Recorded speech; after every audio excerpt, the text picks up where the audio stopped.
ಮೇವು ಮೆಲುಕು. ಮೇವಿನ ಬೆಳೆಗಳ ಬೇಸಾಯ ತಾಂತ್ರಿಕತೆಗಳನ್ನು ಕುರಿತ ಬಾನುಲಿ ಸರಣಿ. ಜೀವನವೆಷ್ಟು ಚೆನ್ನಾಗಿದೆ, ಕಲ್ಪನೆಗಿಂತಲೂ ಮಿಗಿಲಾಗಿದೆ. ಸಹಯೋಗ ವಲಯ ಕೃಷಿ ಸಂಶೋಧನಾ ಕೇಂದ್ರ, ಬಿಸಿ ಫಾರಂ, ಮಂಡ್ಯ. ಎಷ್ಟೊಂದು ಸೌಂದರ್ಯವಿದೆ, ಎಷ್ಟೊಂದು ಆನಂದವಿದೆ. ಕೇಳಿ ಮೇವು ಮೆಲುಕು. ಮೈ ಒಟ್ಟಿ ಕಣ್ತೆರೆದು ಆನಂದಿಸು, ಇದ ಕೊಟ್ಟ ದೇವರಿಗೆ ನೀ ವಂದಿಸು. ಕೇಳುಗರೆ, ಇಂದಿನ ಮೇವು ಮೆಲುಕು ಬಾನುಲಿ ಸರಣಿಯಲ್ಲಿ ವಿವಿಧ ಮೇವು ಬೆಳೆಗಳಲ್ಲಿ ಸುಧಾರಿತ ತಳಿಗಳನ್ನು ಕುರಿತು ಮಂಡ್ಯದ ವಿಸಿ ಫಾರಂ ವಲಯ ಕೃಷಿ ಸಂಶೋಧನಾ ಕೇಂದ್ರದ ಪ್ರಾಧ್ಯಾಪಕರಾದ ಡಾ ಪಿ ಮಹದೇವು ಅವರೊಂದಿಗೆ ಸಂದರ್ಶನವಿದೆ. ಎಂತಹ ತಂಗಾಳಿ ಬೀಸುತ್ತಿದೆ, ಹೂಗಿಡ ಮರಬಳ್ಳಿ ಕಣ್ಮುಂದಿದೆ. ಡಾಕ್ಟರ್ ಮಹದೇವ್ ಅವರೇ, ನಮಸ್ಕಾರ. ನಮಸ್ಕಾರ ಕೇಶವಮೂರ್ತಿಗಳೇ. ತಾವು ಇವತ್ತಿನ ದಿವಸ ವಿವಿಧ ಮೇವಿನ ಬೆಳೆಗಳು, ಅದರ ಸುಧಾರಿತ ತಳಿಗಳು, ಈ ತಳಿಗಳ ಪ್ರಾಮುಖ್ಯತೆ, ಈ ತಳಿಗಳ ಗುಣ ವಿಶೇಷತೆಗಳು, ಯಾವ ಹಂಗಾಮಿನಲ್ಲಿ ಇದನ್ನು ಬೆಳಕೋಬೋದು, ಈ ಬಗ್ಗೆ ತಾವು ವಿವರವಾಗಿ ಮಾಹಿತಿಯನ್ನು ನೀಡಬೇಕು. ಖಂಡಿತ ಕೇಶವಮೂರ್ತಿಗಳೇ. ನಾವು ಮೇವಿನ ಬೆಳೆಗಳು ಅಂತ ಹೇಳಿದಾಗ ಹಲವಾರು ಬೆಳೆಗಳು ನಮ್ಮ ಕಣ್ಣಿಗೆ ಕಾಣ್ತದೆ. ಮುಖ್ಯವಾಗಿ ನಾವು ಅದನ್ನು ಎರಡು ವಿಭಾಗಗಳಾಗಿ ಗುರುತಿಸ್ತೇವೆ. ಒಂದು ಏಕದಳ ಮೇವಿನ ಬೆಳೆಗಳು ಮತ್ತು ದ್ವಿದಳ ಮೇವಿನ ಬೆಳೆಗಳು. ಈ ಏಕದಳ ಮತ್ತು ದ್ವಿದಳ ಎರಡೂ ಮೇವಿನ ಬೆಳೆಗಳು ಭಾಳ ಪ್ರಾಮುಖ್ಯತೆ ಪಡ್ಕೊಳ್ತವೆ. ರಾಸುಗಳಿಗೆ ನಾವು ಅದನ್ನು ಕೊಟ್ಟಾಗ ಅದು ಸುಮಾರು 70 ಭಾಗ ಏಕದಳ, 30 ಭಾಗ ದ್ವಿದಳ ಸೇರಿಸಿದಾಗ ಅದಕ್ಕೆ ಸಮತೋಲನವಾದ ಒಂದು ಪ್ರೋಟೀನ್ ಅಂಶ ಮತ್ತು ಕಾರ್ಬೋಹೈಡ್ರೇಟ್ ಅಂಶ ಇವೆಲ್ಲ ಸಿಗುತ್ತೆ ಅನ್ನೋ ಒಂದು ದೃಷ್ಟಿಯಿಂದ ನಾವು 70 ಮತ್ತು 30 ಭಾಗದಷ್ಟು ಮಿಶ್ರಣ ಮಾಡಿ ಪ್ರತಿ ದಿವಸ ಆ ಒಂದು ಕೊಡುವಂಥ ಮೇವನ್ನು ಕೊಡಬೇಕಾಗತ್ತೆ. ಈ ದೃಷ್ಟಿನಲ್ಲಿ ರೈತರು ಎರಡೂ ಗುಂಪಿನ ಮೇವಿನ ಬೆಳೆಗಳ ಬಗ್ಗೆ ತಿಳ್ಕೊಳ್ಬೇಕಾಗತ್ತೆ. ಅದರಲ್ಲಿ ಮೊದಲನೇದಾಗಿ ಈಗ ನಾನು ಹೇಳುವಂಥ ಏಕದಳ ಗುಂಪಿನಲ್ಲಿ ಬರುವಂಥದ್ದು, ಮತ್ತೆ ಏಕದಳ ಗುಂಪಿನಲ್ಲಿ ಹಲವಾರು ತರಹದ ಮೇವಿನ ಬೆಳೆಗಳಿದ್ದಾವೆ. ಅದರಲ್ಲಿ ಬಹುವಾರ್ಷಿಕ ಮೇವಿನ ಬೆಳೆಗಳು ಬರ್ತವೆ, ಏಕವಾರ್ಷಿಕ ಮೇವಿನ ಬೆಳೆಗಳು ಬರ್ತವೆ, ಮತ್ತು ಏಕಕಟಾವು ಮೇವಿನ ಬೆಳೆಗಳು ಬರ್ತವೆ, ಮರಗಿಡಗಳು ಬರ್ತದೆ. ಈಗ ನಾನು ಮೊದಲನೇದಾಗಿ ಏಕದಳ ಮೇವಿನ ಬೆಳೆಗಳು, ಅದರಲ್ಲಿ ಬಹುವಾರ್ಷಿಕ ಬೆಳೆಗಳು ಮತ್ತು ಏಕವಾರ್ಷಿಕ ಅಥವಾ ಅಲ್ಪಾವಧಿ ಬೆಳೆಗಳು, ಈ ಎರಡನ್ನು ನಾನು ವಿವರಣೆಯಾಗಿ ಕೊಡ್ತೇನೆ. ಮೊದಲನೇದಾಗಿ ಬಹುವಾರ್ಷಿಕ ಬೆಳೆಯಲ್ಲಿ ಅತಿ ಪ್ರಮುಖವಾದ ಮೇವಿನ ಬೆಳೆ ಎಂದರೆ ನೇಪಿಯರ್, ಸಜ್ಜೆ ಮತ್ತು ನೇಪಿಯರ್ ಸಂಕರಣ ಹುಲ್ಲು, ಅಥವಾ ಸಾಮಾನ್ಯವಾಗಿ ನಾವು ಅದನ್ನು ನೇಪಿಯರ್ ಹುಲ್ಲು ಅಂತ ಕರಿತೀವಿ. ಇದರ ವಿಶೇಷತೆ ಏನಂದರೆ ಈ ಹುಲ್ಲು ಹೆಚ್ಚು ಇಳುವರಿ ಕೊಡುವಂಥ, ಈಗ ಲಭ್ಯ ಇರುವ ಎಲ್ಲ ಮೇವಿನ ಬೆಳೆಗಳ ಗಮನಿಸಿದರೆ ಹೆಚ್ಚು ಇಳುವರಿ ಕೊಡುವಂಥ ಒಂದು ಗುಂಪಿಗೆ ಸೇರುವಂಥ ಮೇವಿನ ಬೆಳೆ. ಇದು ಯಾಕೆ ಹೇಳ್ತೀವಿ ಅಂದರೆ ಇದು ಕಾಂಡ, ಎಲೆ ಮತ್ತು ಕಬ್ಬಿನ ರೀತಿಯಲ್ಲಿ ಬೆಳೆಯುವಂಥ ಒಂದು ಬೆಳೆ ಇವೆಲ್ಲ. ಹಾಗೆ ಹೆಚ್ಚು ಉತ್ಕೃಷ್ಟವಾಗಿ ಬೆಳೆದು ಹೆಚ್ಚು ಇಳುವರಿ ಕೊಡುವಂಥ ಬೆಳೆಗಳಾಗಿರೋದ್ರಿಂದ ಈ ಒಂದು ಸಜ್ಜೆ ಮತ್ತು ನೇಪಿಯರ್ ಸಂಕರಣ ಹೈಬ್ರಿಡ್ಗಳು ಆ್ಯಕ್ಚುಲಿ ಇವುಗಳನ್ನು ಯಾವ ರೀತಿ ಉತ್ಪಾದನೆ ಮಾಡ್ತಾರೆ ಅಂದರೆ, ಸಾಮಾನ್ಯವಾಗಿ ಸಜ್ಜೆ ಮತ್ತು ನೇಪಿಯರ್ ಹುಲ್ಲು ಎರಡನ್ನೂ ಕ್ರಾಸ್ ಮಾಡಿದಾಗ ಬರುವಂಥ ಇದೊಂದು ನಪುಂಸಕ ಹುಲ್ಲು, ಅದು ಸ್ಟರೈಲ್ ಇರ್ತದೆ. ಇದರಲ್ಲಿ ಯಾವುದೇ ಬೀಜಗಳು ಉತ್ಪಾದನೆ ಆಗಲ್ಲ. ಹಾಗಾಗಿ ಇದನ್ನು ಉತ್ಪಾದನೆ ಮಾಡುವಂಥ ಹಂತದಲ್ಲಿ ನಾವು ತುಂಡುಗಳ ಮುಖಾಂತರ ಅಥವಾ ಬೇರು ಬರಿಸಿದ ಕಾಂಡದ ಮುಖಾಂತರ ನಾವು ಇದನ್ನು ಮರು ಉತ್ಪಾದನೆ ಮಾಡಬೇಕಾಗುತ್ತೆ. ಈ ಒಂದು ಸಂಕರಣ ಸಜ್ಜೆ ಮತ್ತು ನೇಪಿಯರ್ ಹುಲ್ಲಿನ ಸಂಕರಣಗಳಲ್ಲಿ ಯಾವುದೇ ಥರದ ಬೀಜಗಳು ಬಿಡುವುದಿಲ್ಲ. ಸೊ ಹಾಗಾಗಿ ಬರೀ ಕಾಂಡದ ಮುಖಾಂತರನೇ ನಾವು ಇದನ್ನು ಮರು ಉತ್ಪಾದನೆ ಮಾಡಿ ಉಪಯೋಗಿಸ್ಬೇಕಾಗತ್ತೆ. ಮತ್ತು ಇನ್ನೊಂದು ವಿಶೇಷತೆ ಅಂದರೆ ಇದರಲ್ಲಿ ಎಲ್ಲ ಒಂದು ನಮ್ಮ ಒಂದು ಉಷ್ಣವಲಯ ಪ್ರದೇಶಗಳಲ್ಲಿ ಅತಿ ಹೆಚ್ಚು ಬೆಳೆಯುವಂಥ ಒಂದು ಬೆಳೆ ಇದು. ಉಷ್ಣವಲಯದಲ್ಲಿ ಹೆಚ್ಚು ನೀರು ಇರುವಂಥ, ತೇವಾಂಶ ಇರುವಂಥ ಪ್ರದೇಶದಲ್ಲಿ ನಾವು ಹೆಚ್ಚು ಇಳುವರಿಯನ್ನು ಪಡ್ಕೋಬೋದು. ಅದ್ರ ಜೊತೆಗೆ ಇದರಲ್ಲಿ ವಿವಿಧ ಥರದ ತಳಿಗಳು ನಾವು ಅಭಿವೃದ್ಧಿಪಡಿಸಿ ಸುಮಾರು 70 ವರ್ಷಗಳ ಒಂದು ಸಂಶೋಧನೆಯಲ್ಲಿ ಬಂದಂಥ ಸುಮಾರು ಹಲವಾರು ತಳಿಗಳು ಬಂದಿದ್ದಾವೆ. ನಮ್ಮಲ್ಲಿ ಹಿಂದೆ ಇದೇ ರೀತಿ ನಾವು ಸಜ್ಜೆ ಮತ್ತು ನೇಪಿಯರ್ ಹುಲ್ಲಿನ ಸಂಕರಣವನ್ನು ಮಾಡಿ ಅದರಲ್ಲಿ ಬಿಡುಗಡೆ ಮಾಡಿದಂಥ ಸುಮಾರು BH9, BH8, BH6, BH12 ಅಂತ ಈಗ ಹಲವಾರು ಹಳೆಯ ತಳಿಗಳಿದ್ದವು. ಆ ಹಳೆಯ ತಳಿಗಳಲ್ಲೂ ಜೊತೆಗೆ ಇಟ್ಕೊಂಡು ಇವಾಗ ಇತ್ತೀಚೆಗೆ ನಾವು ಸುಮಾರು ಹೊಸ ತಳಿಗಳನ್ನು ಒಂದು 15 ತಳಿಗಳು ಒಟ್ಟಾರೆ ಈಗ ಚಾಲ್ತಿಯಲ್ಲಿರುವಂಥ ತಳಿಗಳು ನಮ್ಮಲ್ಲಿ ಲಭ್ಯವಿದ್ದಾವೆ. ಅವುಗಳ ಒಂದೊಂದು ತಳಿಗಳ ವಿವರಣೆ ನೀಡೋದಾದರೆ ಮತ್ತೆ 2 ವಿಭಾಗಗಳಾಗಿ ಮಾಡ್ಕೋಬೋದು ನಾವು. ಕಾಂಡಭರಿತ ತಳಿಗಳು, ಎಲೆಭರಿತ ತಳಿಗಳು. ಎಲೆಭರಿತ ತಳಿಗಳಲ್ಲಿ ಹೆಚ್ಚಿನ ಅಂಶ ಎಲೆ ಅಂಶ ಇರ್ತದೆ, ಕಾಂಡಭರಿತ ತಳಿಗಳಲ್ಲಿ ಹೆಚ್ಚಿನ ಅಂಶ ಕಾಂಡಭರಿತ ಇರ್ತದೆ. ಸೊ ಇವೆರಡುಗಳ ವ್ಯತ್ಯಾಸ ಏನಪ್ಪ ಅಂದರೆ, ಈ ಒಂದು ಪೌಷ್ಟಿಕತೆ ಇವನ್ನೆಲ್ಲ ಗಮನಿಸಿದಾಗ ಎಲೆಭರಿತ ತಳಿಗಳು ಹೆಚ್ಚು ಪೌಷ್ಟಿಕತೆಯನ್ನು ಹೊಂದಿರ್ತವೆ. ಆದರೆ ನಾವು ತೂಕ ಮತ್ತು ಇದನ್ನು ಗಮನಿಸಿದಾಗ ಕಾಂಡಭರಿತ ತಳಿಗಳು ಹೆಚ್ಚು ಇಳುವರಿ ಕೊಡುವಂಥ ಅಂಶಗಳನ್ನು ಹೊಂದಿರ್ತದೆ. ಈ ಎರಡು ಗುಣಗಳನ್ನು ಸಂವಹನಗೊಳಿಸಿ ಬೆಳೆಸಿರುವಂಥ ತಳಿಗಳು ಕೂಡ ಇದ್ದಾವೆ. ಅವುಗಳಲ್ಲಿ ನಾವು ಇತ್ತೀಚೆಗೆ ಬಿಡುಗಡೆ ಮಾಡಿದ PBN 342 ಅದು ಎರಡು ಗುಣಗಳನ್ನು ಹೊಂದಿರುವಂಥ ತಳಿ. ನಾನು ಎರಡು ಗುಂಪಿನಲ್ಲಿ ಹಲವಾರು ತಳಿಗಳ ವಿಶೇಷತೆ ಹೇಳ್ಬಿಡ್ತೇನೆ. ಮೊದಲನೇ ಕಾಂಡಭರಿತ ತಳಿಗಳಲ್ಲಿ ನಾವು ಹಿಂದೆ ಬಿಡುಗಡೆ ಮಾಡಿದಂಥ NB21 ಅಥವಾ DHN 6 ನಮ್ಮ ಧಾರವಾಡ ಕೇಂದ್ರದಿಂದ ಬಿಡುಗಡೆ ಮಾಡಿದಂಥ DHN 6 ಇರ್ಬೋದು, ಅಥವಾ ನಮ್ಮಲ್ಲಿ ಗೈಂಟ್ ನೇಪಿಯರ್ ಅಂತ ಇದೆ, ಆ ಗೈಂಟ್ ನೇಪಿಯರ್ ಇರ್ಬೋದು, ಮತ್ತು BNH 10 ಅಂತ ಇತ್ತೀಚೆಗೆ ಬಿಡುಗಡೆ ಮಾಡಿದಂಥ ತಳಿ ಇರ್ಬೋದು. ಈ 4-5 ತಳಿಗಳು ಹೆಚ್ಚು ಕಾಂಡಭರಿತವಾಗಿರ್ತದೆ. ಇವುಗಳ ವಿಶೇಷಗಳು ಏನಂದರೆ ಎತ್ತರವಾಗಿ ಬೆಳೀತದೆ, ಕಾಂಡಗಳ ಸಂಖ್ಯೆ ಜಾಸ್ತಿ ಇರ್ತದೆ, ಮತ್ತು ಇಲ್ಲಿ ಕೀಲುಗಳ ಸಂಖ್ಯೆ ಸಾಧಾರಣ ಮಟ್ಟದಲ್ಲಿರ್ತದೆ ಇವುಗಳಲ್ಲಿ. ಹಾಗಾಗಿ ಇದರಲ್ಲಿ ಎಲೆ ಅಂಶ ಕಡಿಮೆ ಆಗ್ತದೆ. ಯಾವ ತಳಿಗಳಲ್ಲಿ ಕೀಲುಗಳ ಸಂಖ್ಯೆ ಜಾಸ್ತಿ ಇರ್ತದೆ ಅವು ಎಲೆ ಅಂಶವನ್ನು ಜಾಸ್ತಿ ಹೊಂದಿರ್ತವೆ, ಮತ್ತು ಎಲೆ ಅಗಲಾಗಿರುವಂಥ ಒಂದು ಗುಣ ಹೊಂದಿರ್ತದೆ. ಆ ಎಲೆ ಅಂಶ ಜಾಸ್ತಿ ಇದ್ದಾಗ ಹಸುಗಳು ಅಥವಾ ರಾಸುಗಳು ಅದನ್ನು ಭಾಳ ಇಚ್ಛೆ ಪಟ್ಟು ತಿನ್ನುತ್ತವೆ, ಯಾವುದೇ ಒಂದು ವೇಸ್ಟ್ ಆಗದಂತೆ ತಿಂದ್ಕೊಳ್ತದೆ.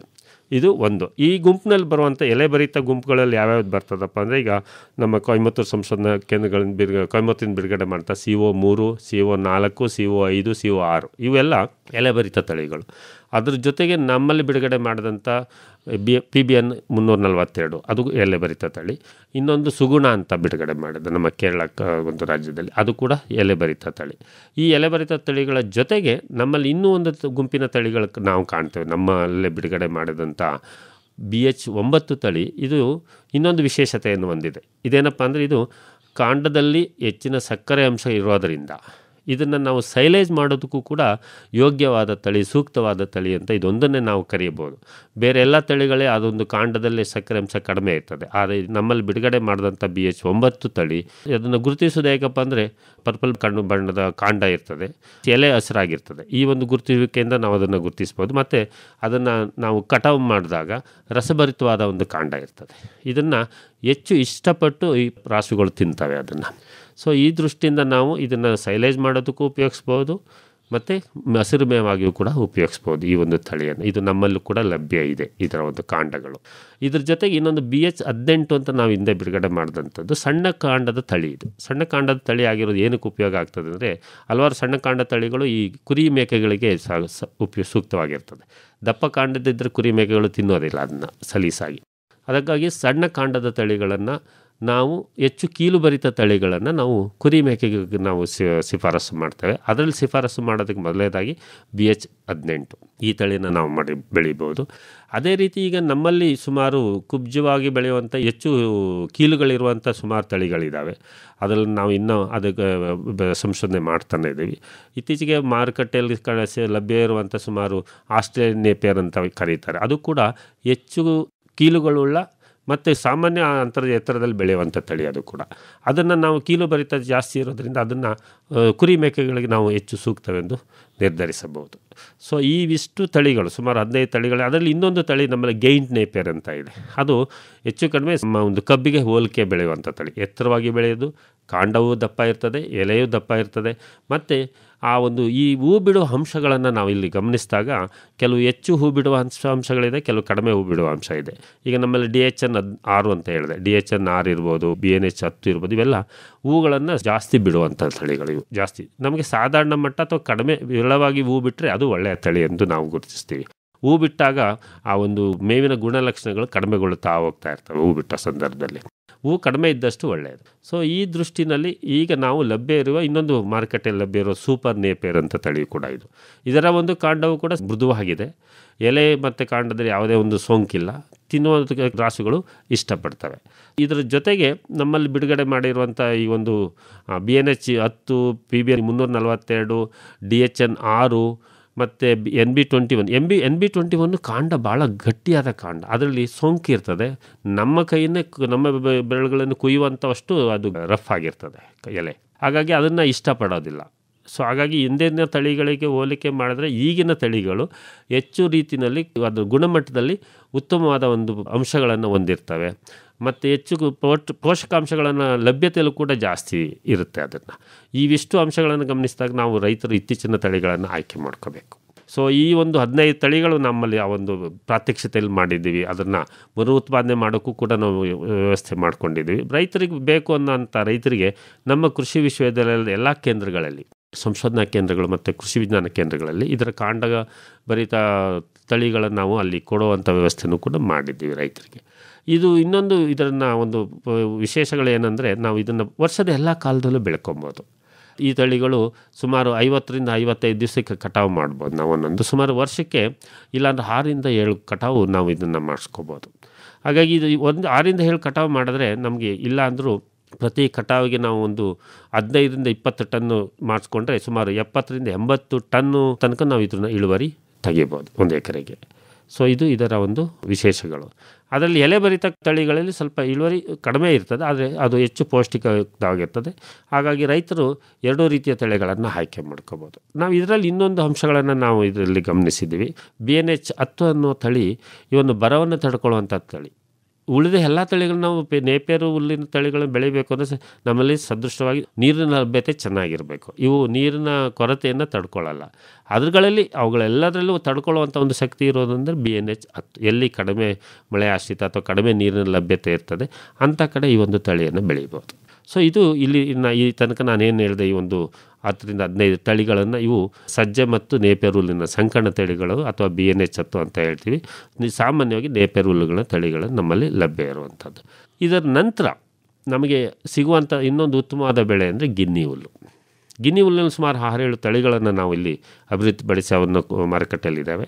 ಅವುಗಳಲ್ಲಿ ಮುಖ್ಯವಾಗಿ ನಾವು ಇತ್ತೀಚೆಗೆ ಬಿಡುಗಡೆ ಮಾಡಿದಂಥ ಒಂದು ನಮ್ಮ ತಳಿಗಳಲ್ಲಿ JHGG 08-1 ಅಂತ ಈ ತಳಿ ನಮ್ಮಲ್ಲಿ ಇತ್ತೀಚೆಗೆ ಬಿಡುಗಡೆ ಮಾಡಿದ್ದೀವಿ. ಇದಕ್ಕೆ ಇಂದಿನ ಬಿಡುಗಡೆ ಮಾಡಿದಂಥ ಸುಮಾರು ಮ್ಯಾಕ್ಯುನೆ, ರಿವರ್ಸ್ ಡೇಲ್ ಅಂತ ಇದೆ. ಅದರಲ್ಲೂ ಈ ಕಡಿಮೆ ಹೂವು ಬರೋದು ಅಥವಾ ಹೂವು ಬರದೇ ಇರುವಂಥ ತಳಿಗಳನ್ನು ನಾವು ಗುರುತಿಸಿದ್ವಿ. ಇಲ್ಲಿ ಸಾಧಾರಣವಾಗಿ ನೇಪಿಯರ್ ಗಿನ್ನಿ ಹುಲ್ಲಿನಲ್ಲಿ ಅದೊಂದು ನಕಾರಾತ್ಮಕ ಅಂಶ ಯಾವುದಂದರೆ, ಹೆಚ್ಚು ಹೂ ಬಿಟ್ಟಾಗ ಆ ಹೂ ಬೀಜಗಳು ಈ ಸಗಣಿ ಮುಖಾಂತರ ಹೋಗಿ ಎಲ್ಲ ಕಡೆ ಹರಡಿ ಒಂದು ರೀತಿ ಕಾಡಾಗುವಂಥ ಸನ್ನಿವೇಶ ಬರ್ತದೆ. ಕೃಷಿ ಭೂಮಿಗಳಿರುವ ಕಡೆ ಇದು ಸಮಸ್ಯೆಯಾಗಿ ಪರಿವರ್ತನೆ ಆಗ್ತದೆ.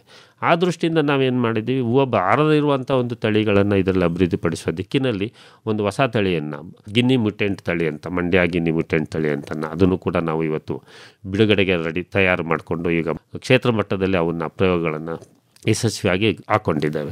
ಇದರ ಬೀಜ ಬಂದರೆ ಬೀಜದ ಮುಖಾಂತರ ನಾವು ಇದನ್ನು ಮರು ಉತ್ಪಾದನೆ ಮಾಡ್ಬೋದು. ಆದರೆ ಹೆಚ್ಚಿನ ಭಾಗ ನಮ್ಮಲ್ಲಿ ಯಾವುದರ ಮೊಳಕೆ ಪ್ರಮಾಣ ಕೇವಲ 20ರಿಂದ 25% ಅಷ್ಟೇ ಇರ್ತದೆ. ಬೀಜವನ್ನು ಕಲೆಕ್ಟ್ ಮಾಡಿಕೊಂಡು ಅದನ್ನು ನಾವು ಬಿತ್ತನೆ ಮಾಡಿ ನಾಟಿ ಮಾಡಿ ನರ್ಸರಿ ಮಾಡಿ ನಾಟಿ ಮಾಡುವಂಥ ಒಂದು ಅವಶ್ಯಕತೆ ಇರ್ತದೆ. ಇಲ್ಲದಿದ್ದರೆ ನಾವು ಅದರ ಕಾಂಡದ ಅಥವಾ ಬೇರು ಬರಿಸಿದ ಕೀಲುಗಳ ಮುಖಾಂತರ ನಾವು ಅದನ್ನು ಮರು ಉತ್ಪಾದನೆ ಮಾಡ್ಬೋದು ಈ ಒಂದು ಗಿನ್ನಿ ಹುಲ್ಲಿನಲ್ಲಿ.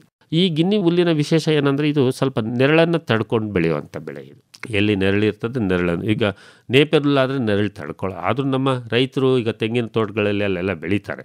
ಆದರೆ ತೆಂಗಿನ ಬುಡದ ಹತ್ತಿರದಲ್ಲಿ ಈ ಒಂದು ನೇಪಿಯರ್ ಹುಲ್ಲಿನ ಗಿಡಗಳನ್ನು ಹಾಕಬಾರ್ದು. ಯಾಕೆಂದರೆ ಅದು ತೆಂಗಿನ ಒಂದು ಪೋಷಕಾಂಶಗಳ ಲಭ್ಯತೆಗೆ ತೊಂದರೆ ಆಗ್ತದೆ. ಆಗ ತೆಂಗಿನ ಇಳುವರಿ ಮೇಲೆ ಅದು ದುಷ್ಪರಿಣಾಮ ಬೀರುತ್ತೆ ಅನ್ನೋ ದೃಷ್ಟಿಯಿಂದ ತೆಂಗಿನ ಬುಡದ 6 ಅಡಿ ಅಂತರದಲ್ಲಿ ನಂತರ ಇದನ್ನು ನಾಟಿ ಮಾಡಿ ಬೆಳ್ಕೊಳ್ಳುವಂಥ ಸನ್ನಿವೇಶಗಳನ್ನು ನಾವು ಕಾಣ್ತೀವಿ ನಮ್ಮ ಮೈಸೂರು ಭಾಗದಲ್ಲಿ. ಇದರ ಜೊತೆಗೆ ನಾವು ಹೆಚ್ಚು ಈ ಒಂದು ಗಿನ್ನಿ ಹುಲ್ಲನ್ನು ಈ ಒಂದು ತೆಂಗಿನ ತೋಟಗಳಲ್ಲೂ ಕೂಡ ಬೆಳೀಬೋದು. ನೆರಳಿನ ತೆಂಗಿನ ತೋಟ, ಮಾವಿನ ತೋಟ, ಸೀಬೆ ತೋಟ, ನಮಗೆ ಎಲ್ಲಿ ಬೇರೆ ತೋಟಗಾರಿಕೆ ಬೆಳೆಗಳ ಮಧ್ಯದಲ್ಲಿದೆ ಅಥವಾ ನೆರಳು ಜಾಸ್ತಿ ಮರಗಿಡಗಳು, ಕಾಡು ಕೃಷಿ ಮಾಡುವಂಥ ಮರಗಿಡಗಳ ಕೆಳಗಡೆ ಬೆಳೀಬೋದು. ಇದನ್ನು ತಡ್ಕೊಳ್ಳುವಂಥ ಶಕ್ತಿ ಗಿನ್ನಿ ಹುಲ್ಲಿಗೆ, ತಡ್ಕೊಂಡು ಬೆಳೆಯುವಂಥ ಶಕ್ತಿ, ನೆರಳನ್ನು ತಡ್ಕೊಂಡು ಬೆಳೆಯುವಂಥ ಶಕ್ತಿ ಇದೆ. ಅವುಗಳಲ್ಲಿ ಈಗ ನಾನು ಹೇಳಿದಂಥ ಸುಮಾರು 5-6 ತಳಿಗಳಲ್ಲಿ ಮುಖ್ಯವಾಗಿ ಬಾರದಿರುವಂಥ ತಳಿಯನ್ನು, ಮ್ಯೂಟೆಂಟ್ ತಳಿಯನ್ನು ನಾವು ಬಿಡುಗಡೆಗೆ ಈ ವರ್ಷ ಸಿದ್ಧಗೊಳಿಸಿದ್ದೇವೆ.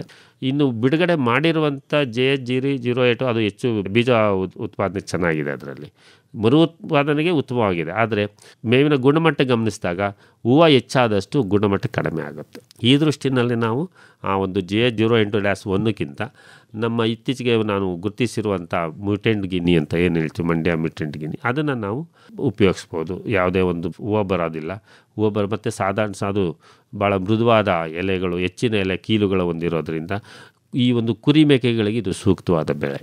ಆ್ಯಕ್ಚುಲಿ ಇದನ್ನು ನಾವು ಉಪಯೋಗಿಸ್ಬೋದು. ಇದಲ್ಲದೆ ನಮ್ಮಲ್ಲಿ ಬುಂಡೆಲ್ BL1, BL2, ಧಾರವಾಡ ಒಂದು ಗಿನ್ನಿ ಹುಲ್ಲು ಅಂತ ಈ 3 ಒಂದು ತಳಿಗಳು, ಹೊಸ ತಳಿಗಳು ಕೂಡ ಇದ್ದಾವೆ. ಅವು ಹೆಚ್ಚು ಇಳುವರಿ ಕೊಡುವಂಥ ತಳಿಗಳು. ಇತ್ತೀಚೆಗೆ ಅಭಿವೃದ್ಧಿಪಡಿಸಿರುವಂಥ ನಮ್ಮ IGFRI ಸಂಸ್ಥೆ, ಝಾನ್ಸಿಯಲ್ಲಿರುವಂಥ IGFRI ಸಂಸ್ಥೆಯಿಂದ ಅದನ್ನು ಅಭಿವೃದ್ಧಿಪಡಿಸಿದ್ದಾರೆ. ಅವುಗಳಲ್ಲೂ ಕೂಡ ಉತ್ತಮವಾದ ಇಳುವರಿ ಮತ್ತು ಕಾಂಡ ಮತ್ತು ಎಲೆ ಮೃದುವಾಗಿರುವಂಥ ಅಂಶ ನಾವು ಗಮನಿಸ್ತೇವೆ. ಹೆಚ್ಚು ಇಳುವರಿ ಕೊಡುವಂಥ ಗುಣವನ್ನು ಈ ಒಂದು ತಳಿಗಳು ಹೊಂದಿದ್ದಾವೆ. ಈ ತಳಿಗಳನ್ನು ರೈತರು ಇಷ್ಟಪಡೋದಾದರೆ ಅವನ್ನು ಯಾವುದು ಆಯ್ಕೆ ಮಾಡಿಕೊಂಡು, ಕುರಿ ಮೇಕೆಗಾದರೆ ಒಂದು, ಅಥವಾ ಹೂವು ಬಾರದಿರುವಂಥದ್ದಾದರೆ ಒಂದು, ಸಾಧಾರಣ ಹೂವು ಬರುವಂಥದ್ದು ಅದು ಹೆಚ್ಚು ಬರುವಂಥ, ಈ ರೀತಿ 4-5 ಗುಂಪಿನಲ್ಲಿ ಈ ತಳಿಗಳಿದ್ದಾವೆ. ಇವುಗಳನ್ನು ಆಯ್ಕೆ ಮಾಡಿಕೊಂಡು ರೈತರು ಬೆಳೆಯಬಹುದು. ವಿಶೇಷವಾಗಿ ನಮ್ಮ ಈ ಒಂದು ಬೀಜದ ಲಭ್ಯತೆ, ಇವುಗಳನ್ನು ನಾವು ಬೀಜವನ್ನು ಶೇಖರಣೆ ಮಾಡಿ ನಾವು ಅದನ್ನು ಮಾರಾಟ ಮಾಡ್ತೇವೆ. ಇಲ್ಲಾಂದರೆ ಕೀಲುಗಳನ್ನು ಕೂಡ ನಾವು ಬರುವಂಥ ರೈತರಿಗೆ ಅಲ್ಪ ಪ್ರಮಾಣದಲ್ಲಿ ಕೀಲುಗಳನ್ನು ಕೊಡುವಂಥ ಒಂದು ವ್ಯವಸ್ಥೆಯನ್ನು ನಮ್ಮ ವಲಯ ಕೃಷಿ ಸಂಶೋಧನಾ ಕೇಂದ್ರ VC ಫಾರಂನಲ್ಲಿ ಕೂಡ ಮತ್ತು ಇತರೆ ಸಂಶೋಧನಾ ಕೇಂದ್ರಗಳಲ್ಲಿ ಕೂಡ ಇದನ್ನು ಒಂದು ಲಭ್ಯತೆ ನಾವು ಕಾಣ್ತೀವಿ. ಸೊ 2 ಮುಖ್ಯ ಬೆಳೆಗಳನ್ನು ನಾನು ಹೇಳಿದೆ. ಇನ್ನೂ ಏಕದಳ ಬೆಳೆಗಳಲ್ಲಿ ಹಲವಾರು ತಳಿಗಳಿದ್ದಾವೆ, ಹಲವಾರು ಬೆಳೆಗಳಿದೆ. ಸೊ ಈಗ ಅಂಜನ್ ಹುಲ್ಲು ಅಂತ ಇದೆ. ಅಂಜನ್ ಹುಲ್ಲು ಮತ್ತು ಕಟಕಟೆ ಹುಲ್ಲು 2 ಹುಲ್ಲು ಇದೆ. ಅಥವಾ ಈ ಒಂದು ಅಂಜನ್ ಹುಲ್ಲಲ್ಲಿ ಎಲ್ಲಿ ಅಂದರೆ ಇದು ಹೆಚ್ಚು ಬರಗಾಲ ಪ್ರದೇಶಗಳಲ್ಲಿ, ಮಳೆಯಾಶ್ರಿತ ಪ್ರದೇಶದಲ್ಲಿ ನಾವು ಇದನ್ನು ಬೆಳೆಯಬಹುದು ಅಂಜನ್ ಹುಲ್ಲನ್ನು. ಇದು ಮಾರ್ವಲ್ 1 ಅಂತ ಇದರಲ್ಲಿ ಅಂಜನ್ನಲ್ಲಿ ತಳಿ ಇದೆ, ನಾವು ಅದನ್ನು ಆಯ್ಕೋಬೋದು. ಇನ್ನೊಂದು ಸೆಂಕ್ರಸ್ ಸೆಲಿಯರಿಯಸ್ ಅಂತ ಇನ್ನೊಂದು ತಳಿ ಇದೆ. ಅದನ್ನು ನಾವು ಆ ಒಂದು ತಳಿಗಳಲ್ಲಿ 3 ತಳಿಗಳ ಸೆಲೆಕ್ಷನ್ ಇದೆ. ಆ ಒಂದು 2 ಈ ಒಂದು ಆಯ್ಕೆ ಮಾಡ್ಕೊಂಡು ನಾವು ಇವು ಹೆಚ್ಚು ಸ್ವಲ್ಪ ನೀರಾವರಿ ಬೇಕಾಗ್ತದೆ ಈ ಒಂದು ಗುಂಪಿಗೆ, ಕಟಕಟೆ ಹುಲ್ಲಿಗೆ. ಇನ್ನೊಂದು ತಳಿಯಲ್ಲಿ ಇದು ಇದೇ ಗುಂಪಿನಲ್ಲಿ ಏಕದಳಲ್ಲಿ ಕಾಣುವಂಥ ಬಹುವಾರ್ಷಿಕ ಅಂದರೆ ಶುಂಠಿ ಹುಲ್ಲು, ನಾವು ಪ್ಯಾನಿಕಮ್ ಅಂತ ಹೇಳ್ತೀವಿ, ಪ್ಯಾನಿಕಮ್ ಮ್ಯಾಕ್ಸಿಮಮ್ ಅಂತ. ಆ ಶುಂಠಿ ಹುಲ್ಲನ್ನು ನಾವು ಎಲ್ಲಿ ನೀರು ಲಭ್ಯತೆ ಜಾಸ್ತಿ ಇರುತ್ತೋ, ಕೊಳಚೆ ಪ್ರದೇಶದಲ್ಲೂ ಕೂಡ ಇದು ಚೆನ್ನಾಗಿ ಬೆಳೀತದೆ, ಕರ್ಲು ಭೂಮಿನಲ್ಲೂ ಕೂಡ ಇದು ಚೆನ್ನಾಗಿ ಬೆಳೀತದೆ. ಇಂಥ ಜಾಗಗಳಲ್ಲಿ ನಾವು ಈ ಶುಂಠಿ ಹುಲ್ಲನ್ನು ನಾವು ಮೇವಾಗಿ ಬೆಳೆಯೋದಕ್ಕೆ ಉಪಯೋಗಿಸ್ಬೋದು. ಇದು ಅಲ್ಲದೆ ಇತ್ತೀಚೆಗೆ ನಮ್ಮ ಒಂದು ಸಂಶೋಧನಾ ಕೇಂದ್ರಗಳಿಂದ ಬಿಡುಗಡೆ ಮಾಡಿರುವಂಥ ಹಲವಾರು ಈ ದ್ವಿದಳ ಗುಂಪಿಗೆ ಸೇರಿದಂಥ ಸುಮಾರು ಬೆಳೆಗಳಿದ್ದಾವೆ. ಈಗ ಏಕದಳ ಗುಂಪಿನಲ್ಲಿ ಸುಮಾರು ಈ ಒಂದು 4-5 ಜಾತಿ ಬೆಳೆಗಳನ್ನು ನಾವು ಹೆಚ್ಚು ಪ್ರಚಲಿತಗೊಳಿಸ್ತಾ ಇದ್ದೀವಿ. ಇನ್ನೊಂದು ಹುಲ್ಲುಗಾವಲಿಗೆ ಸೂಕ್ತವಾದ ಕೆಲವು ತಳಿಗಳಿದ್ದಾವೆ ಏಕದಳ ಗುಂಪಿನಲ್ಲಿ. ಅದನ್ನು ರೋಡ್ಸ್ ಹುಲ್ಲು ಅಂತ ಹೇಳ್ತೀವಿ. ರೋಡ್ಸ್ ಹುಲ್ಲಿನಲ್ಲೂ ನಮ್ಮಲ್ಲಿ ಒಂದು ಲಭ್ಯತೆ ಕೂಡ ಇದೆ. ಅದನ್ನು ಬೀಜದ ಮುಖಾಂತರ ನಾವು ಮಾಡ್ಬೋದು. ಹುಲ್ಲುಗಾವಲು ಬೆಳೆಗಳ ಇವುಗಳನ್ನು ಬೀಜವನ್ನು ಶೇಖರಣೆ ಮಾಡಿ ನಾವು ಅದನ್ನು ಮರು ಉತ್ಪಾದನೆ ಮಾಡಿ ಕೊಡ್ಬೋದು. ಇವು ಹುಲ್ಲುಗಾವಲಿಗೆ ಸೂಕ್ತವಾದಂಥ ತಳಿಗಳು. ಇನ್ನೊಂದು ಅರೆಮಲೆನಾಡು ಅಥವಾ ಹೆಚ್ಚು ಈ ಸಿ ರೇಂಜ್ ಲ್ಯಾಂಡ್ಗಳಿಗೆ ನಾವು ಕೊಡೋದಾದರೆ ಅವೇ ಸಹಿತೆಯಿಂದ ಎಸ್ಟಾಬ್ಲಿಷ್ ಆಗಬೇಕು. ಅವು ಅಂಥ ಒಂದು ಗುಣ ಇರುವಂಥ ಹೆಚ್ಚು ಹುಲ್ಲಿನ ತಳಿಗಳು ಸುಮಾರು ಇದ್ದಾವೆ. ಅವುಗಳನ್ನು ನಾವು ಈ ಒಂದು ಕಾಡನ್ನು ವೃದ್ಧಿಸುವುದಕ್ಕೆ, ಕಾಡಿನಲ್ಲೇ ಏಕದಳ ಗುಂಪಿದ ಮೇವಿನಗಳನ್ನು ವೃದ್ಧಿಸೋಕೆ ನಾವು ಇವುಗಳನ್ನು ಉಪಯೋಗಿಸ್ಬೋದು. ಇದು ಈ ಒಂದು ಬಹುವಾರ್ಷಿಕ ಬೆಳೆಗಳ ಒಂದು ವಿಶೇಷತೆ, ಅವುಗಳನ್ನು ಉಪಯೋಗಗಳನ್ನು ನಾನು ಇಲ್ಲಿ ಹೇಳಿದೆ. ಇನ್ನು ಅಲ್ಪಾವಧಿಗಳಲ್ಲಿ ಬರುವಂಥ ಏಕವಾರ್ಷಿಕ ಅಥವಾ ಅಲ್ಪಾವಧಿ ಏಕದಳಗಳು, ಅದರಲ್ಲಿ ಮುಖ್ಯವಾಗಿ ನಾವು ಕಾಣುವಂಥದ್ದು ಮುಸ್ಕಿನ ಜೋಳ. ಈಗ ಮುಸ್ಕಿನ ಜೋಳದಲ್ಲಿ ನಾವು ಹಲವಾರು ತಳಿಗಳನ್ನು ನಾವು ಅಭಿವೃದ್ಧಿಪಡಿಸಿದ್ದೀವಿ. ಅದರಲ್ಲಿ ಹೈಬ್ರಿಡ್ಗಳನ್ನು ಅಭಿವೃದ್ಧಿಪಡಿಸಿದ್ದೀವಿ. ಅದು ಕಾಳಿಗೋಸ್ಕರ ಇದೆ, baby corn, sweet corn, pop corn ಅಂತ ಇವೆಲ್ಲದಕ್ಕೂ ವಿವಿಧವಾದ ಬೇರೆ ಬೇರೆ ಥರದ ತಳಿ ಅಭಿವೃದ್ಧಿ ಕಾರ್ಯಕ್ರಮಗಳನ್ನು ನಾವು ಹಾಕ್ಕೊಂಡಿದ್ವಿ. ಅದರಲ್ಲಿ ಮೇವಿಗಾಗಿ ಅಭಿವೃದ್ಧಿಪಡಿಸಿರುವಂಥ ತಳಿಗಳನ್ನು ಕೂಡ ನಾವು ಈಗ ಪ್ರಚಲಿತಗೊಳಿಸ್ತಾ ಇದ್ದೀವಿ. ಅದರಲ್ಲಿ ಮುಖ್ಯವಾಗಿ ಹಳೆಯ ತಳಿಯಾದ ನಮ್ಮ ಆಫ್ರಿಕನ್ ಟಾಲ್ ಅಂತ ಏನು ಕರಿತಾ ಇದ್ವಿ, ಅದು ಒಂದು ಸಂಯುಕ್ತ ತಳಿ. ಸಂಯುಕ್ತ ತಳಿಯನ್ನು ಸುಮಾರು 13 ವಿವಿಧ ಒಳಸಂಕರಣಗಳನ್ನು ಸೇರಿಸಿ ಅಭಿವೃದ್ಧಿಪಡಿಸಿರುವಂಥದ್ದು. ಸುಮಾರು 40-50 ವರ್ಷಗಳ ಹಿಂದೆಯೇ ಅದನ್ನು ಬಿಡುಗಡೆ ಮಾಡಿದ್ದೀವಿ. ಈ ಒಂದು ವಿಶೇಷತೆಯನ್ನು ಇದು ಎತ್ತರವಾಗಿ ಬೆಳೆಯುವಂಥ ತಳಿ. ಯಾಕಪ್ಪ ಇದರಲ್ಲಿ ಈ ಒಂದು ಗುಣಗಳನ್ನು, ಎತ್ತರವಾಗಿ ಬೆಳೆಯುವಂಥ ಗುಣ ಈ ಒಂದು ಆಫ್ರಿಕಾ ದೇಶದಿಂದ ಕಾಂಗೋ ಸಿಗ್ನಲ್ ಗ್ರಾಸ್ ಅಂತ ಇತ್ತು, ಅದನ್ನು ನಾವು ಸೇರಿಸಿ ಬಂದಿರುವಂಥದ್ದು. ಕಾಂಗೋ ಒಂದು ಇನ್ಬಿಲ್ಡ್ ಒಳಸಂಕರಣನ ಉಪಯೋಗಿಸಿರೋದ್ರಿಂದ ಅತಿ ಎತ್ತರವಾಗಿ ಬೆಳೀತದೆ. ಮತ್ತು ಎಲೆ ಕಾಂಡದ ಹೋಲಿಕೆ ತಗೊಂಡ್ರೆ ಇದು ಕಾಂಡದ ಅಂಶ ಜಾಸ್ತಿ ಇರ್ತದೆ, ಎಲೆ ಅಂಶ ಕಡಿಮೆ ಇರ್ತದೆ ಈ ಒಂದು ತಳಿಯಲ್ಲಿ. ಹಾಗಾಗಿ ಮತ್ತು ತೆನೆ ಬಿಡುವ ಒಂದು ಸಾಧಾರಣ ತೆನೆ ಬಿಡುವಂಥ ಒಂದು ಅವಕಾಶ ಇದೆ. ಆಮೇಲೆ ಇದು ಎತ್ತರಗೂ ಕೂಡ ತಳದಿಂದ ಸುಮಾರು 5 ಅಡಿ ತನಕನೂ ತೆನೆಯನ್ನು ಎತ್ತರದಲ್ಲಿ ಬಿಡುವಂಥದ್ದು. ಸಾಧಾರಣ ತೆನೆ ಅದನ್ನು ಎತ್ತರದಲ್ಲಿ ಇರುತ್ತೆ. ಅದು ಕಾಳು ಬಿಳಿಯಾಗಿರ್ತದೆ. ನಾವು ಗುರುತಿಸಬೇಕು ಅಂತ ಅಂದರೆ ಆಫ್ರಿಕನ್ ಟಾಲ್ ಅಂದರೆ ಬಿಳಿ ಕಾಳಿನ ಮೇವಿನ ಮುಸ್ಕಿನ ಜೋಳದ ತಳಿ. ಇದು ನಮ್ಮಲ್ಲಿ ಹೆಚ್ಚು ಪ್ರಚಲಿತವಾಗಿ ಹಾಲಿನ ಡೈರಿಗಳ ಮುಖಾಂತರ ನಾವು ಇದನ್ನು ಎಲ್ಲ ಕೇಂದ್ರಗಳಿಗೆ ಇದನ್ನು ಬೀಜ ಲಭ್ಯತೆ ಎಲ್ಲ ಮಾಡ್ತಿದ್ದಾರೆ. ಆದರೆ ಇದರೊಂದು ಅನಾನುಕೂಲ ಏನಿದೆಯಪ್ಪ ಅಂದರೆ ಇದು ಈ ಒಂದು ಕೆಲವು ರೋಗಗಳಿಗೆ ತುತ್ತಾಗುವಂಥದ್ದು ಬರ್ತದೆ. ಅದು ನಮ್ಮ ಒಂದು ಬಂಜೆ ರೋಗ ಅಥವಾ ಸೋರ್ಗಮ್ ಡೌನಿ ಮಿಲ್ಡ್ಯೂ ಅಂತ ಡಿಸೀಸ್ ಅಂತ ಹೇಳಿ ರೋಗ ಇದೆಯಲ್ಲ, ಆ ರೋಗಕ್ಕೆ ಇದು ತುತ್ತಾಗ್ತದೆ. ಅದಕ್ಕೆ ಅದು ಆಲ್ಮೋಸ್ಟು ಹೆಚ್ಚು ಬಾಧೆಯಾಗುವಂಥ ಒಂದು ತಳಿ. ಅದು ರೋಗ ಜಾಸ್ತಿ ಇದ್ರೆ ಎಲ್ಲ ರೋಗ ಬಂದಾಗ ಅದನ್ನು ನಾವು ಹಸುಗಳಿಗೆ ಕೊಡೋ ಒಂದು ಅವಕಾಶ ತಪ್ಪುತ್ತೆ. ರೋಗ ಪೀಡಿತ ಗಿಡಗಳನ್ನು ನಾವು ಜಾನುವಾರುಗಳಿಗೆ ಕೊಡಬಾರ್ದು. ಹಾಗಾಗಿ ಇದನ್ನು ರೋಗ ತಡ್ಕೊಳ್ಳುವಂಥ ಹೈಬ್ರಿಡ್ಗಳು ಅಥವಾ ನಮ್ಮ ಸಂಯುಕ್ತ ತಳಿಗಳನ್ನು ನಾವು ಅಭಿವೃದ್ಧಿಪಡಿಸಿರುವಂಥ ಒಂದು ಕೆಲವು ತಳಿಗಳನ್ನು ಈಗ ಪ್ರಚಲಿತದಲ್ಲಿ ನಾವು ಈಗ ಈ ವರ್ಷ ಒಂದು ಬಿಡುಗಡೆ ಆಗಿದೆ. ಅದು MAH 15-84. ಇದು ಮುಸ್ಕಿನ ಜೋಳದ ಏಕಸಂಕರಣ ಹೈಬ್ರಿಡ್. ಇದು ಸಂಕರಣ ಹೈಬ್ರಿಡ್.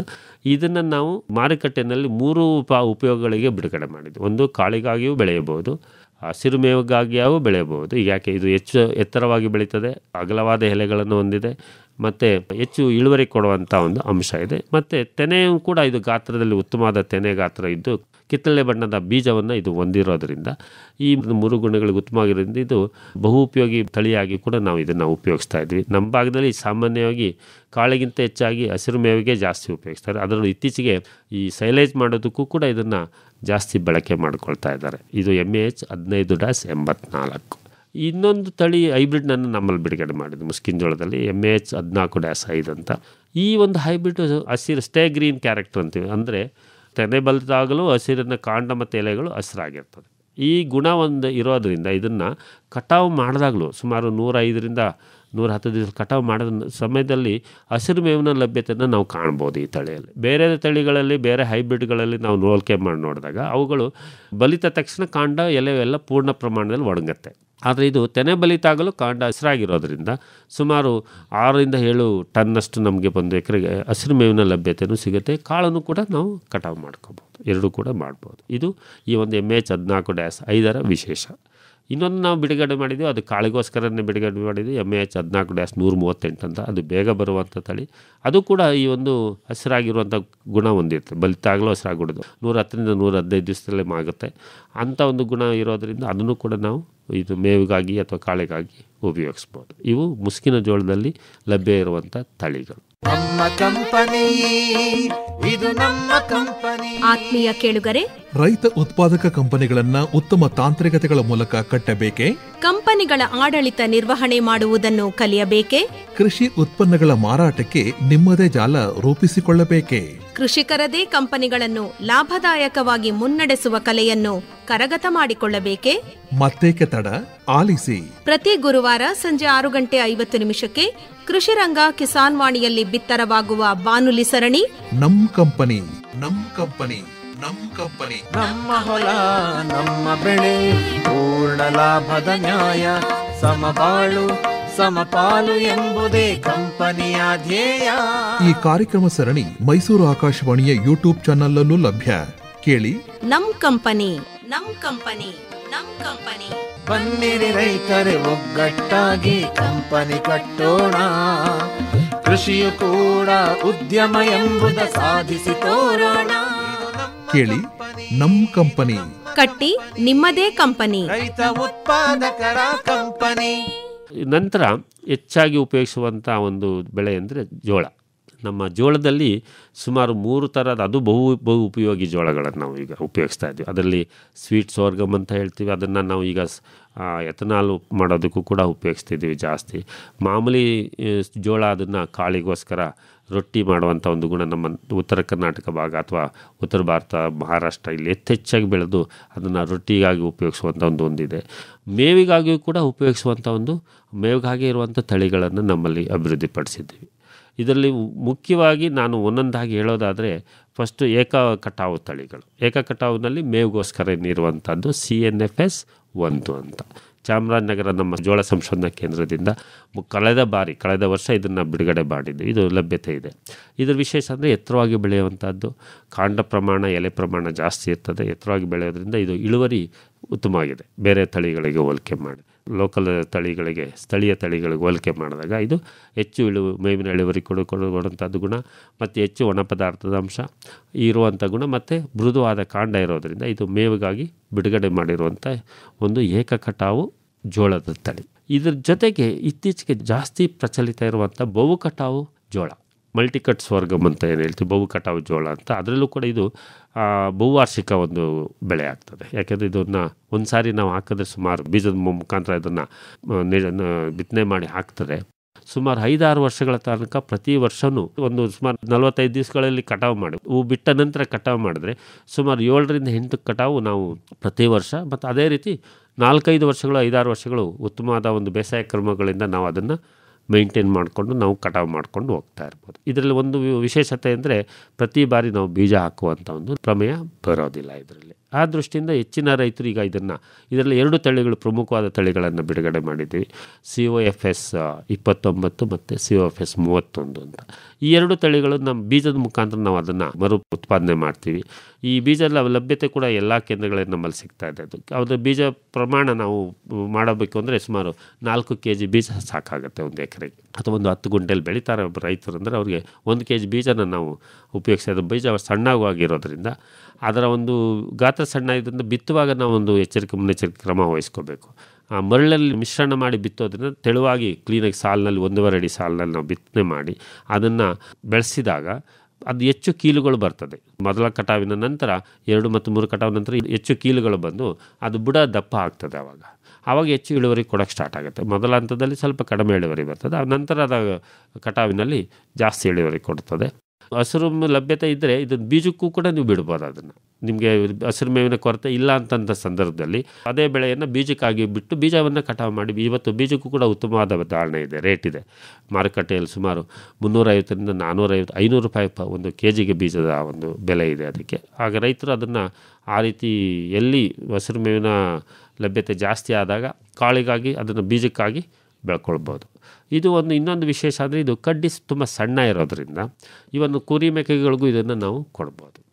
ನಾವು ಅಂಶವನ್ನು ಗಮನದಲ್ಲಿಡಬೇಕು. ಈ ಒಂದು ಮುಸ್ಕಿನ ಜೋಳಗಳನ್ನು ಕೊಡಬೇಕಾದ್ರೆ ಹೂ ಬಿಟ್ಟ ನಂತರ ಕೊಡೋದು ಭಾಳ ಒಳ್ಳೆಯದು. ಇಲ್ಲಾಂದರೆ ಅದರಲ್ಲಿ ಒಂದು ಹಲವಾರು ಹಾನಿಕಾರಕ ಅಂಶ ಇದೆ, SCN ಅಂತ ಹಾನಿಕಾರಕ ಅಂಶ. ಅದು ಈ ಸದೆ ಬೆಳೆಯುವಂಥ ಅಥವಾ ಅಂಥ ಒಂದು ಸಂದರ್ಭ ಬರ್ತದೆ. ಅದು ಬಾಡಿದಂಥ ಸಂದರ್ಭದಲ್ಲಿ ಎಳೆ ಕರುಗಳು ಅಥವಾ ಮರಿಗಳಿಗೆ ಕೊಟ್ಟಾಗ ಅದು ಸದೆ ಬಿಡುವಂಥ ಸಂದರ್ಭ ಬರ್ತದೆ. ಹಾಗಾಗಿ ನಾವು ರೈತರಿಗೆ ಸಲಹೆ ಮಾಡೋದೇನೆಂದರೆ ಪ್ರತಿ ಬಾರಿಯೂ ಹೂ ಬಿಟ್ಟ ನಂತರ ಇದನ್ನು ಕಟಾವು ಮಾಡಿ ರೈತರಿಗೆ ಕೊಡಿ ಅಂತ ನಾವು ಇದನ್ನು ಹೇಳ್ತೀವಿ ಆ ದೃಷ್ಟಿಯಿಂದ. ಮತ್ತು ಈ ಒಂದು ಮುಸ್ಕಿನ ಜೋಳಕ್ಕೆ ಹೋಲಿಕೆ ಮಾಡಿದಾಗ ನಾವು ಜೋಳದನ್ನು ಬೆಳೆಸಬೇಕಂದ್ರೆ ಕಡಿಮೆ ನೀರಾವರಿ ಇರುವ ಪ್ರದೇಶ ಅಥವಾ ಕಡಿಮೆ ಮಳೆ ಬೀಳುವಂಥ ಪ್ರದೇಶದಲ್ಲೂ ಬೆಳೆಯಬಹುದು. ನಾವು ಸುಮಾರು ಒಂದು ಜೋಳಕ್ಕೆ ನಾವು 1 kg ಉತ್ಪಾದನೆ ಮಾಡೋಕ್ಕೆ ಅಥವಾ ಒಂದು ಹಸಿರು ಮೇವನ್ನು ಉತ್ಪಾದನೆ ಮಾಡೋಕ್ಕೆ ಸುಮಾರು 1,500 ಲೀಟ್ರ್ ನಾವು ನೀರು ತೊಗೋಬೇಕಾಗ್ತದೆ. ಕಾಳು ಮಾಡಿದ್ರೆ 2,500 ತೊಗೊಳುತ್ತೆ. ಅದೇ ರೀತಿ ಭತ್ತ 5,000 ಲೀಟ್ರ್ ತೊಗೊಳುತ್ತೆ, 5,000 ಲೀಟ್ರ್ 1 kg. ಆದರೆ ಮುಸ್ಕಿನ ಜೋಳ 2,500. ಅದನ್ನು ಮೇವಾಗಿ ಉಪಯೋಗಿಸಿದ್ರೆ 1,500 ಲೀಟ್ರು 1 kg ಉತ್ಪಾದನೆಗೆ ತಗೊಳ್ತದೆ. ಆದರೆ ಜೋಳ ಸುಮಾರು 750ರಿಂದ 700 ಲೀಟ್ರ್ ಅಷ್ಟೇ ತಗೊಳ್ಳುತ್ತದೆ. ಆದರೆ ಅರ್ಧಕ್ಕಿಂತ ಅರ್ಧ ಕಡಿಮೆ ನೀರಿನ ಒಂದು ಉಪಯೋಗಿಸ್ಕೊಳ್ತದೆ. ಎಲ್ಲಿ ನೀರಿನ ಲಭ್ಯತೆ ಕಡಿಮೆ ಇದೆ, ಕಡಿಮೆ ಮಳೆ ಬೀಳುವ ಪ್ರದೇಶಗಳಲ್ಲಿ ಈ ಒಂದು ಜೋಳವನ್ನು ನಾವು ಮಳೆಯಾಶ್ರಿತದಲ್ಲೂ ಬೆಳಿಬೋದು. ಇದು ಒಂದು ವಿಶೇಷತೆ. ಬಹು ಕಟಾವು ಜೋಳವನ್ನು ಕೂಡ ಮಳೆ ಆಶ್ರಿತದಲ್ಲಿ ಬೆಳಿಬೋದು. ಆದರೆ ಉತ್ತಮ ಬೇಸಾಯ ಬೆಳ್ಕೊಂಡ್ರೆ ಉತ್ತಮ ಇಳುವರಿ, ಸುಮಾರು ಎಕರೆಗೆ ನಾವು ಪ್ರತಿ ಕಟಾವಿಗೆ ಒಂದು 15-20 ಟನ್ ನಾವು ಕಟಾವು ಮಾಡಿದ್ರೆ ಸುಮಾರು ವರ್ಷಕ್ಕೆ ನಾವು ಅದು ಹೇಳಿದಾಗೆ 110ರಿಂದ 120 ಟನ್ ಕಟಾವು ಮಾಡ್ಬೋದು ನಾವು ವರ್ಷಕ್ಕೆ. ಯಾವುದು ಬಹು ಕಟಾವು ಜೋಳದಲ್ಲಿ ನಾವು ಒಂದು ಬರೀ ಮುಸ್ಕಿನ ಜೋಳನ ಬೆಳೆಯುವಾಗ ಅದು ವರ್ಷದಲ್ಲಿ 2 ಅಥವಾ 3 ಬೆಳೆ ಬೆಳ್ಕೊಬೋದು. ಮುಸ್ಕಿನ ಜೋಳನ 3 ಬೆಳೆಯಲ್ಲಿ ಒಂದು ಕಟಾವಿಗೂ ಲೆಕ್ಕ ಹಾಕ್ಕೊಂಡ್ರೆ ಅದೊಂದು 110ರಿಂದ 120 ಟನ್ನು ನಾವು ಒಂದು ವರ್ಷಕ್ಕೆ ಕಟಾವು ಮಾಡ್ಬೋದು. ಸೊ ಅದರಷ್ಟೇ ಇಳುವರಿ ಈ ಮುಸ್ಕಿನ ಬಹು ಕಟಾವು ಜೋಳ ಕೊಡ್ತದೆ ನಾವು ಹೋಲಿಕೆ ಮಾಡಿದಾಗ. ಸೊ ಹೀಗಾಗಿ ನಾವು ಬಹು ಕಟಾವು ಜೋಳದಲ್ಲಿ ಈ ಒಂದು ವಿಶೇಷಗಳ ಗುಣಗಳನ್ನು ಸದುಪಯೋಗಪಡಿಸ್ಕೊಂಡು ರೈತರನ್ನು ಉಪಯೋಗಿಸ್ಕೊಂಡು ಹೆಚ್ಚು ರೈತರು ಈಗ ಅದನ್ನು ಬೆಳೀತಿದ್ದಾರೆ. ಇನ್ನೊಂದು ದ್ವಿಪಯೋಗಿ ಜೋಳಗಳು ಬರ್ತದೆ. ಅಂದರೆ ಮೊದಲ ಕಟಾವನ್ನು ನಾವು ಮೇವಿಗಾಗಿ ಕಟಾವು ಮಾಡಿ, ಎರಡನೇದನ್ನು ಬೀಜಕ್ಕಾಗಿ ಕಟಾವು ಮಾಡುವಂಥದ್ದು. ಇದು ಹೆಚ್ಚಿನ ಭಾಗ ನಮ್ಮ ಉತ್ತರ ಕರ್ನಾಟಕ ಭಾಗದಲ್ಲಿ ಬೆಳೀತಾ ಇದ್ದಾರೆ. ಸೊ ಇದರ ನಂತರ ನಾವು ನೋಡುವಂಥ ಇನ್ನೊಂದು ಉತ್ತಮವಾದ ಏಕದಳ ಬೆಳೆ ಅಂದರೆ ಸಜ್ಜೆ. ಅದರಲ್ಲೂ ಕೂಡ ಬಹು ಉಪಯೋಗಿ. ಯಾಕೆಂದರೆ ಮೇವಿಗಾಗಿಯೂ ಸಜ್ಜೆ ಇದೆ, ಕಾಳಿಗಾಗಿಯೂ ಸಜ್ಜೆ ಇದೆ. ಅದನ್ನು ನಾವು ಕಾಳಿಗೋಸ್ಕರನೇ ದ್ವಿಉಪಯೋಗಿ ಸಜ್ಜೆಗಳು, ಈ 3 ಥರದ ತಳಿಗಳನ್ನು ನಾವು ಅಭಿವೃದ್ಧಿಪಡಿಸಿದ್ವಿ. ಅದರಲ್ಲಿ ನಾನು ಹೆಚ್ಚಾಗಿ ಮೇವಿನಗಾಗಿ ಇರುವಂಥ ತಳಿಗಳನ್ನು ನಾನು ಹೇಳ್ತೇನೆ. ನಮ್ಮ ಭಾಗದಲ್ಲಿ ಹೆಚ್ಚಿನ ಭಾಗ ಇದನ್ನು ಸಂಶೋಧನೆ ನಡೆಸ್ತಾ ಇರುವಂಥ ಬೇಫ್ ಸಂಸ್ಥೆಯಿಂದ ಸುಮಾರು ಬೇಫ್ ಬಾಜ್ರಾ 1, ಬೇಫ್ ಬಾಜ್ರಾ 5, ಬೇಫ್ ಬಾಜ್ರಾ 10, ಬೇಫ್ ಬಾಜ್ರಾ 14 ಹೀಗೆ ಒಟ್ಟು ಹಲವಾರು ತಳಿಗಳನ್ನು ಆ ಒಂದು ಸಂಸ್ಥೆಯಿಂದ ನಮ್ಮ ದಕ್ಷಿಣ ಭಾರತದ ರಾಜ್ಯಗಳಿಗೆ ಬಿಡುಗಡೆ ಮಾಡಿದ್ದಾರೆ. ಅವುಗಳ ನಾವು ಹೋಲಿಕೆಯನ್ನು, ಅವರುಗಳ ಅಳವಡಿಕೆಯನ್ನು ನಾವು ಗಮನಿಸಿದಾಗ ಅವುಗಳು ಕೂಡ ಉತ್ತಮವಾದ ಇಳುವರಿ ಕೊಡುವಂಥ ಒಂದು ತಳಿಗಳು ಆಗ್ತದೆ. ಬೀಜದ ಮುಖಾಂತರ ನಾವು ಇದನ್ನು ಮರು ಉತ್ಪಾದನೆ ಮಾಡಿ ಅದನ್ನು ಬೆಳೆಸ್ಬೋದು. ಬೀಜ ಲಭ್ಯತೆ ಕೂಡ ಇದು ನಮ್ಮ ಆ ಒಂದು ಕೇಂದ್ರದಿಂದ ತರಿಸಿ ನಾವು ಅದನ್ನು ಇಲ್ಲಿ ಮರು ಉತ್ಪಾದನೆ ಮಾಡಿ ಕೊಡ್ತಾ ಇದ್ದೀವಿ. ಇದು ಈ ಬಹು ಬಾಜ್ರದಲ್ಲಿ. ಇದು ಇಲ್ಲಿ ತನಕ ನಾನು ನಿಮಗೆ ಏಕದಳ ಬೆಳೆಗಳಲ್ಲಿ ಲಭ್ಯ ಇರುವಂಥ ಹಲವಾರು ಮೇವಿನ ಬೆಳೆಗಳ ಬಗ್ಗೆ, ನಿಮಗೆ ತಳಿಗಳ ಬಗ್ಗೆ ಮಾಹಿತಿ ಕೊಟ್ಟೆ. ಇನ್ನು ದ್ವಿದಳ ಗುಂಪಿಗೆ ಬಂದಾಗ ಅದರಲ್ಲಿ ಕೂಡ ವಾರ್ಷಿಕ ಬೆಳೆಗಳು, ಅಲ್ಪಾವಧಿ ತಳಿಗಳು ಮತ್ತು ಬಹುವಾರ್ಷಿಕ ಬೆಳೆಗಳು ಬಂತ ಕಾಣ್ತದೆ. ಅದರಲ್ಲಿ ವಾರ್ಷಿಕ ಬೆಳೆಗಳನ್ನು ನಾವು ಗಮನಿಸಿದ್ರೆ, ಆ್ಯನ್ಯುವಲ್ ಕ್ರಾಪ್ಸ್ ಅಂತ ಏನು ಹೇಳ್ತೀವಿ, ಅದನ್ನು ಗಮನಿಸಿದ್ರೆ ದ್ವಿದಳ ಗುಂಪಿನಲ್ಲಿ ಮೊದಲೇ ಕಾಣೋದು ನಮಗೆ ಈ ಒಂದು ಮೇವಿನ ಅಲಸಂದೆ ತಳಿಯನ್ನು ಇದು ಕೂಡ ಬಹು ಉಪಯೋಗಿ ಅಂತ ಹೇಳ್ತೀವಿ.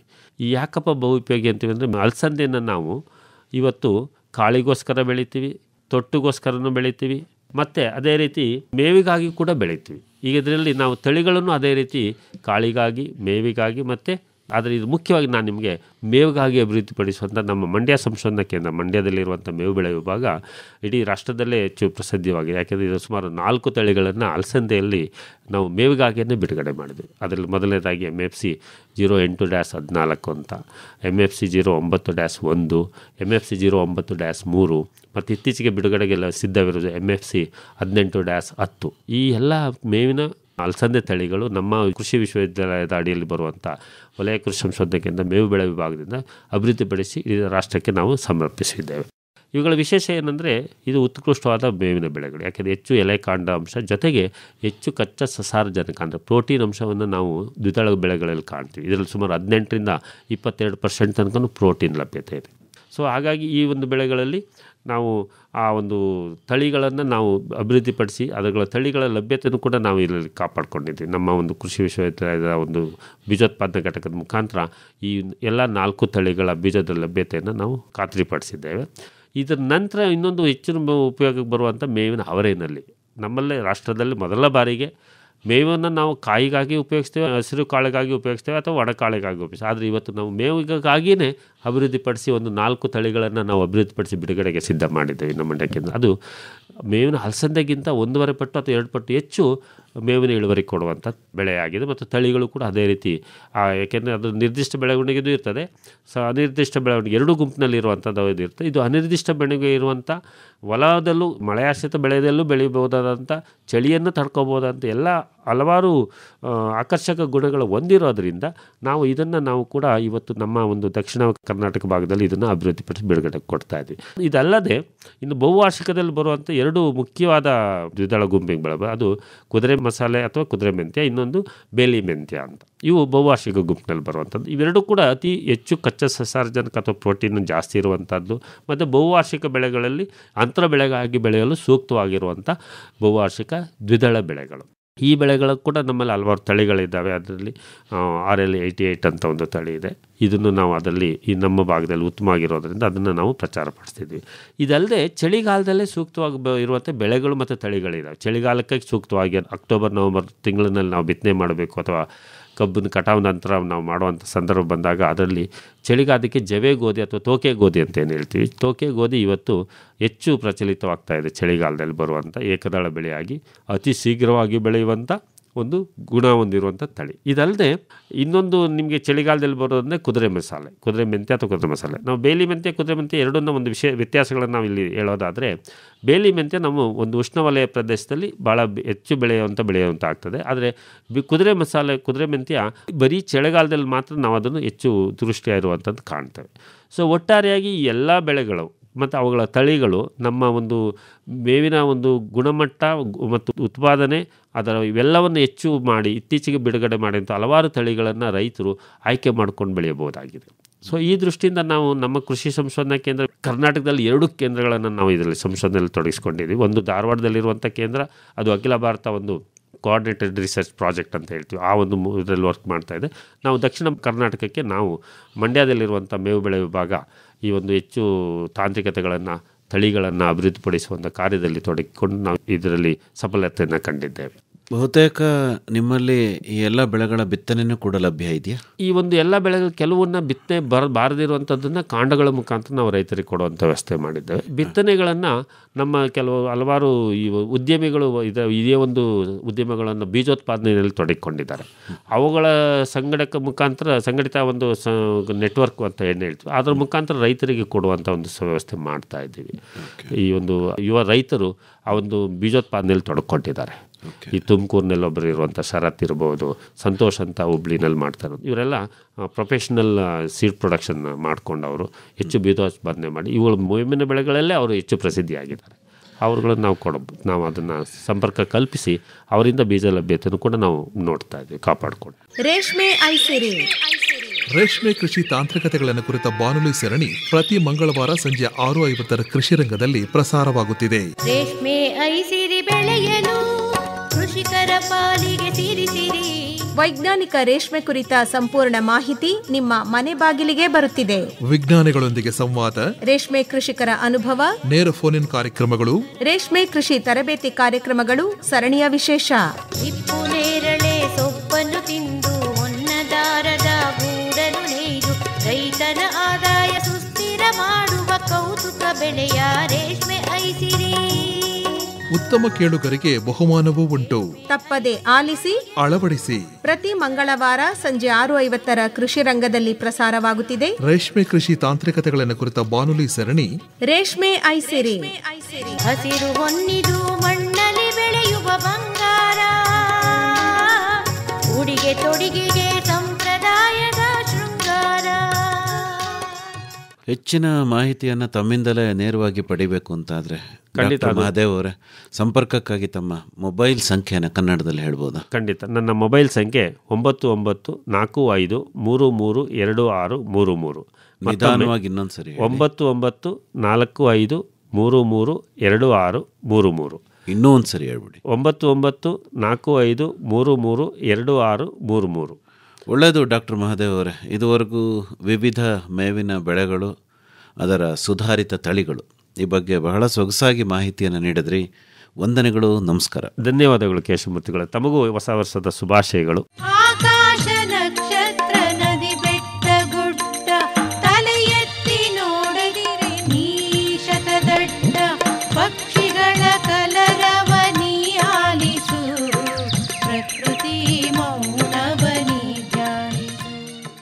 ಇದುವರೆಗೆ ವಿವಿಧ ಮೇವು ಬೆಳೆಗಳಲ್ಲಿ ಸುಧಾರಿತ ತಳಿಗಳನ್ನು ಕುರಿತು ಮಂಡ್ಯದ ವಿಸಿ ಫಾರಂ ವಲಯ ಕೃಷಿ ಸಂಶೋಧನಾ ಕೇಂದ್ರದ ಪ್ರಾಧ್ಯಾಪಕರಾದ ಡಾ ಪಿ ಮಹದೇವು ಅವರೊಂದಿಗೆ ಸಂದರ್ಶನವನ್ನು ಕೇಳಿದಿರಿ. ಬರುವ ವಾರ ಮೇವಿನ ಬೆಳೆಗಳ ಸುಧಾರಿತ ಬೀಜೋತ್ಪಾದನಾ ತಾಂತ್ರಿಕತೆಗಳನ್ನು ಕುರಿತು ಮಂಡ್ಯದ ವಿಸಿ ಫಾರಂ ವಲಯ ಕೃಷಿ ಸಂಶೋಧನಾ ಕೇಂದ್ರದ ಸಹಾಯಕ ಬೀಜೋತ್ಪಾದನಾ ತಜ್ಞರಾದ ಡಾ ಎಬಿ ನಾರಾಯಣ ರೆಡ್ಡಿ ಅವರೊಂದಿಗೆ ಸಂದರ್ಶನವಿದೆ. ಮೇವು ಮೆಲುಕು. ಮೇವಿನ ಬೆಳೆಗಳ ಬೇಸಾಯ ತಾಂತ್ರಿಕತೆಗಳನ್ನು ಕುರಿತ ಬಾನುಲಿ ಸರಣಿ ಕೇಳಿದಿರಿ. ಜೀವನವೆಷ್ಟು ಚೆನ್ನಾಗಿದೆ, ಕಲ್ಪನೆಗಿಂತಲೂ ಮಿಗಿಲಾಗಿದೆ. ಸಹಯೋಗ ವಲಯ ಕೃಷಿ ಸಂಶೋಧನಾ ಕೇಂದ್ರ ವಿಸಿ ಫಾರಂ ಮಂಡ್ಯ. ಎಷ್ಟೊಂದು ಸೌಂದರ್ಯವಿಲ್ಲಿದೆ, ಎಷ್ಟೊಂದು ಆನಂದವಿಲ್ಲಿದೆ. ಸಂಕಲನ ಆರ್ ಲೋಕೇಶ್ವರಿ. ನಿರ್ಮಾಣ ಎನ್ ಕೇಶವಮೂರ್ತಿ. ಮೈ ಒಟ್ಟಿ